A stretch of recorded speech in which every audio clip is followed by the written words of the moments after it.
One shot left to survive. This is the story that the human will to live.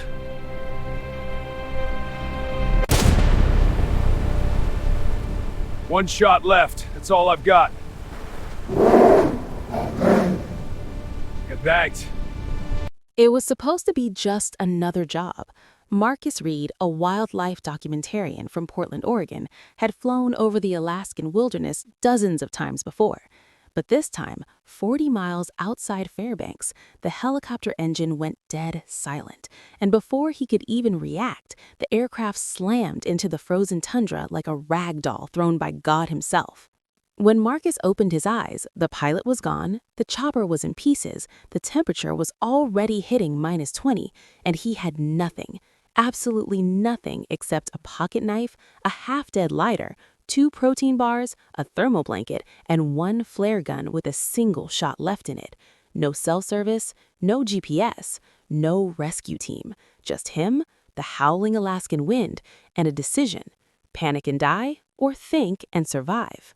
He built a shelter from the broken helicopter door, rationed his food like his life depended on it because it did, and on the very first night, 3 wolves showed up, circling him in the dark, their yellow eyes cutting through the blackness like headlights, and every survival instinct in his body screamed at him to fire that flare and scare them off. But Marcus knew that 1 shot wasn't for wolves, that 1 shot was his only ticket home. So he sat completely still, stared those wolves dead in the eyes for 40 straight minutes, and willed them to leave. And somehow they did.